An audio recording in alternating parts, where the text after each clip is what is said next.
Three, two, one. Islamic University of North Sumatra, in your area. You are entering a private class. Lecturer, Musjanada MPD. Speaker, Livia Nanda CH, NSD.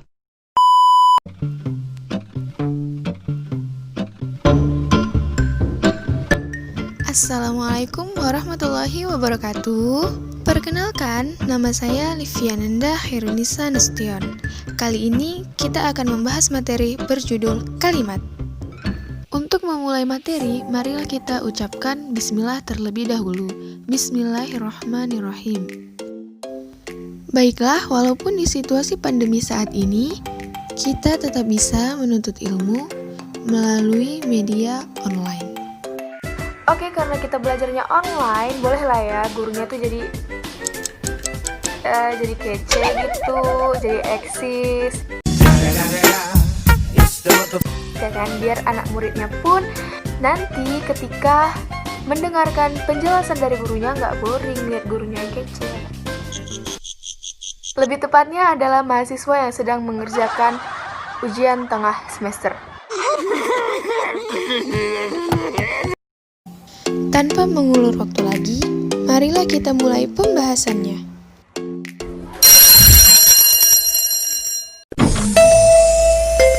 Hello, good morning everyone. Hari ini, materi kita adalah kalimat.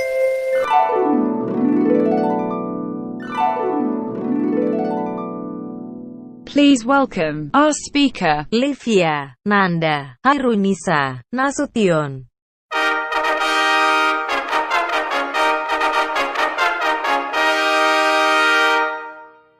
Oke guys, langsung aja kita ke materi. Tentunya pembahasan pertama kita adalah pengertian dari kalimat itu sendiri.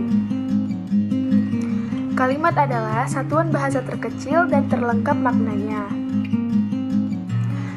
Menurut KBBI, kalimat adalah kesatuan ujar yang mengungkapkan suatu konsep pikiran dan perasaan. Kalimat juga bisa berarti perkataan, dan juga satuan bahasa yang secara relatif berdiri sendiri, mempunyai pola intonasi final, dan secara aktual ataupun potensial terdiri atas klausa. menurut ahli tata bahasa tradisional, kalimat adalah susunan kata-kata yang teratur yang berisi pikiran yang lengkap. Dan definisi kalimat menurut sudut pandang tata bahasa baku bahasa Indonesia dinyatakan bahwa kalimat adalah bagian terkecil ujaran atau teks yang mengungkapkan pikiran yang utuh secara kebahasaan. Kalimat terbagi menjadi dua wujud, yang pertama lisan dan yang kedua tulisan. Dalam wujud lisan, kalimat diiringi oleh titik nada, disela oleh jeda, dan diakhiri oleh intonasi selesai. Dalam wujud tulisan, kalimat ditandai dengan berbagai macamnya tanda baca. Tanda baca tersebut menunjukkan seperti apa kalimat itu dibaca. Kalimat dapat terbentuk dari satu klausa ataupun beberapa klausa. Pembentukan kalimat dalam suasana formal ataupun tidak formal juga akan berbeda. Kalimat yang baik menjadi indikator keberhasilan suatu komunikasi, baik komunikasi secara lisan ataupun tulisan. Walaupun satuan bahasa terkecil, namun kalimat mempunyai makna yang utuh. Karena dapat berdiri sendiri dan memiliki intonasi akhir. Setelah kita mengetahui beberapa makna dari kalimat, lanjutlah pembahasan kita yaitu mengenai unsur-unsur kalimat. Unsur-unsur kalimat ada 5. Yang pertama subjek, yang kedua predikat, yang ketiga objek, yang keempat keterangan, dan yang kelima pelengkap. Pembahasan pertama adalah subjek.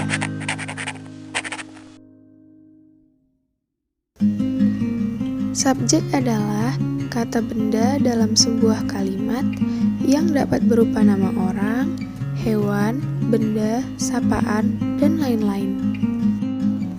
Subjek merupakan pelaku atau orang yang melakukan kegiatan tertentu. Subjek adalah unsur pokok yang terdapat pada sebuah kalimat di samping unsur predikat. Dalam pola kalimat bahasa Indonesia, subjek biasanya terletak sebelum predikat, kecuali jenis kalimat inversi. Contoh, 1. Adik bermain layangan. Nah, kata adik merupakan subjek. Dan contoh yang lainnya yaitu nomor 2, dia datang dari Bogor. Dia merupakan subjek. Begitu seterusnya. Di samping itu, subjek memiliki 8 ciri-ciri, yaitu sebagai berikut. Kata atau frasa biasanya berkelas kata benda. Contohnya pada kalimat berikut. Ilmu kehutanan akan tetap dibutuhkan selama manusia hidup di bumi. Nah, ilmu kehutanan termasuk kata benda. Yang kedua, nomina tidak pernah diawali oleh kata tugas, karena kata tugas mengubah fungsi nomina menjadi keterangan. Berikut adalah salah satu contoh di mana ketika kata benda ditambah kata tugas di awalnya. Tentang ilmu kehutanan membahas mengenai kelestarian pepohonan di hutan. Tentang ilmu kehutanan sudah termasuk kata keterangan, bukan lagi kata benda. Maka dari itu, ketika kata benda ditambah dengan kata tugas, itu sudah tidak termasuk subjek lagi. Ciri yang ketiga ada kata petunjuk atau artikel ini atau itu.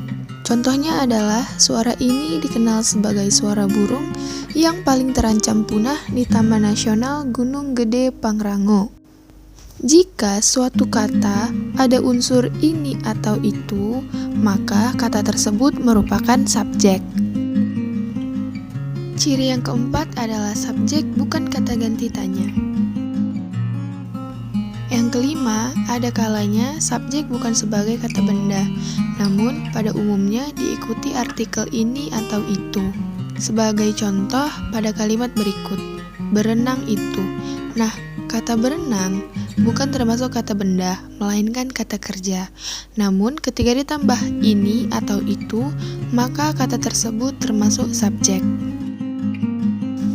Yang keenam adalah subjek dapat dicari dengan menggunakan kata tanya siapa dan apa. Nah, contohnya, siapa yang mengarang suatu cerita dalam film? Di situ jawabannya kan penulis skenario adalah penulis yang memiliki kemampuan dalam penulisan skenario dan seterusnya. Nah, penulis skenario itu merupakan subjek. Ciri yang ketujuh, subjek dapat ditambahkan akhirannya. Sebagai contoh, masalahnya ialah tersangka tidak bisa digiring ke Polres untuk dimintai keterangan. Dan ciri yang ke-8, pada struktur bahasa Indonesia, subjek pada umumnya berada pada awal kalimat. Lanjut, unsur kedua yaitu predikat.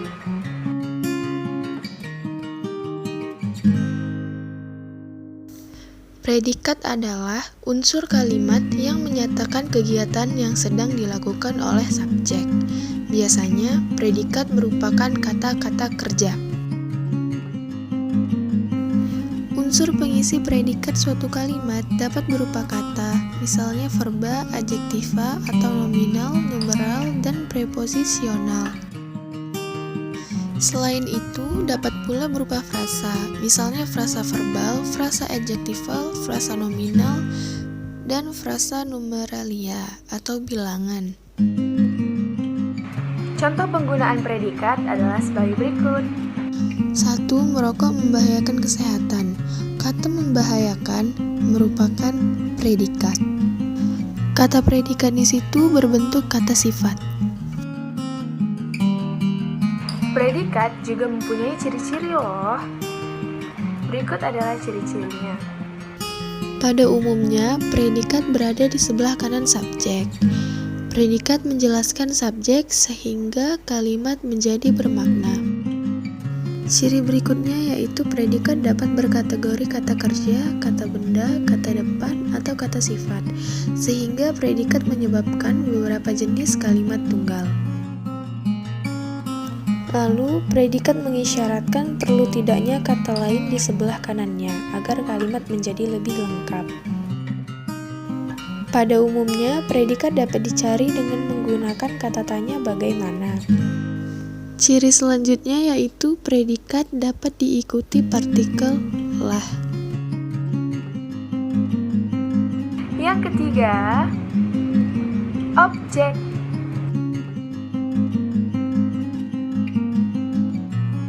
Objek adalah sebuah hal atau perkara yang akan menjadi topik pembicaraan. Fungsi dari objek sendiri adalah membentuk kalimat utama pada kalimat berpredikat transitif, memperjelas makna dalam sebuah kalimat, dan membentuk kesatuan atau kelengkapan pikiran dalam kalimat. Dan ciri-ciri objek adalah sebagai berikut.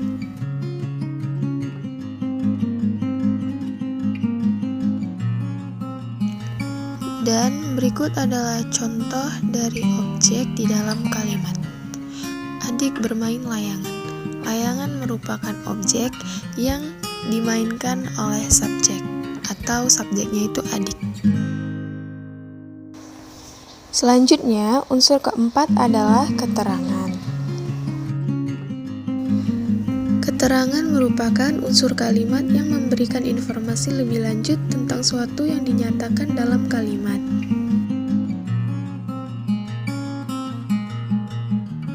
Fungsi keterangan adalah untuk menambah informasi pada kalimat yang akan disajikan sehingga komunikasi mudah dipahami.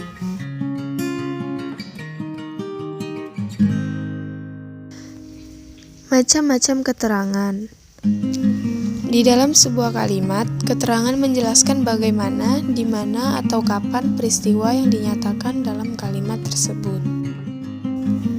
Keterangan ada 8 macam, yaitu sebagai berikut.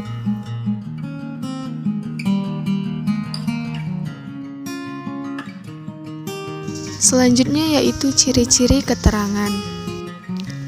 Ciri yang pertama yaitu letaknya bisa berpindah-pindah. Lalu, keterangan dapat dihilangkan dalam sebuah kalimat, dan biasanya kata atau kelompok kata didahului kata depan. Unsur yang kelima yaitu pelengkap. Pelengkap adalah unsur kalimat yang fungsinya seperti objek, tetapi yang membedakannya adalah pelengkap tidak bisa dirubah menjadi subjek pada kalimat pasif.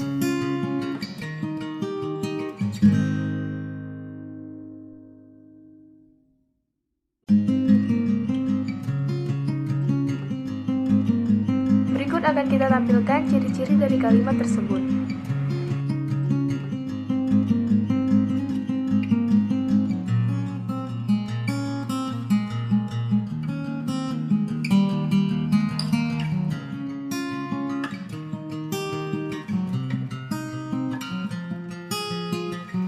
Setelah kita membahas unsur dan ciri-ciri dari kalimat, lanjutlah pembahasan kita yaitu struktur kalimat.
Pembahasan selanjutnya yaitu jenis-jenis kalimat. Jenis-jenis kalimat menurut bentuknya ada 5, yaitu kalimat tunggal, yang kedua kalimat majemuk, yang ketiga kalimat majemuk setara, yang keempat kalimat majemuk bertingkat, dan yang kelima kalimat majemuk campuran.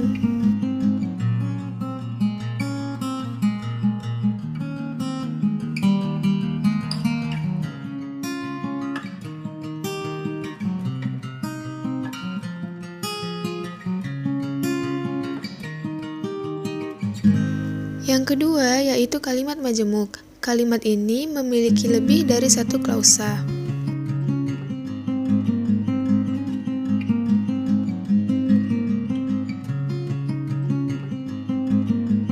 Kalimat ini dibedakan menjadi kalimat majemuk setara, bertingkat, dan campuran. Kalimat majemuk setara adalah kalimat yang memiliki tingkatan klausa yang sama atau sederajat.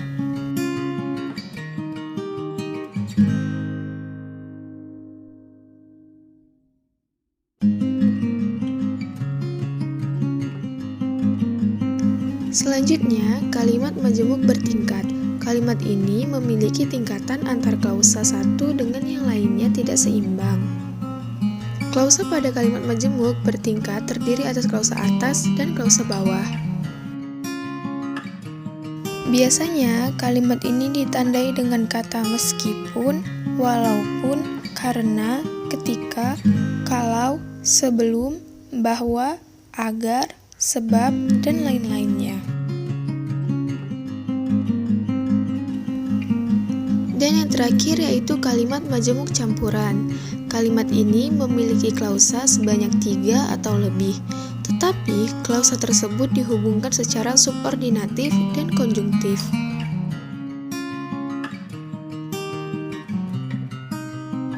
Nah, jenis-jenis kalimat juga ada berdasarkan pengucapannya. Ada kalimat langsung dan kalimat tidak langsung. Kalimat langsung adalah kalimat yang menggambarkan ucapan atau perintah. Kalimat tersebut juga berisi bagaimanakah perkataan orang yang dimaksud. Kalimat ini ditandai dengan tanda petik.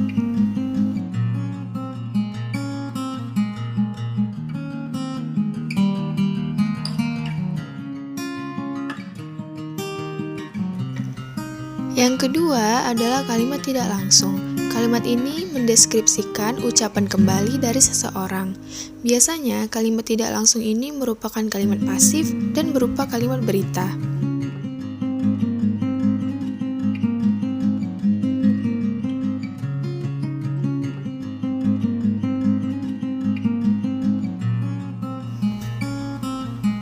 Jenis selanjutnya yaitu kalimat aktif dan pasif.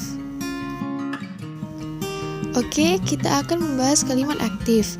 Kalimat aktif adalah kalimat yang predikatnya kata kerja aktif.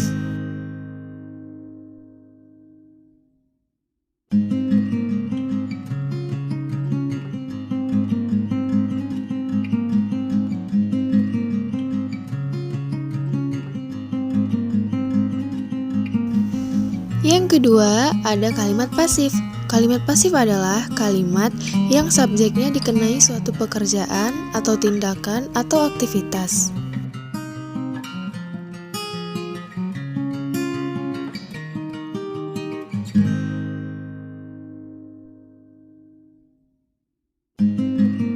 Jenis-jenis kalimat berdasarkan fungsinya ada kalimat perintah, kalimat tanya, kalimat berita, dan kalimat seruan.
Alhamdulillah, akhirnya pembahasan kita siap juga.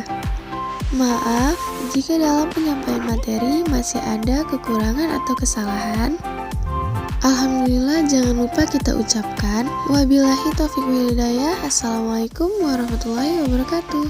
As-salatu ala nabi wa salamu ala rasul asy-syafi'il abad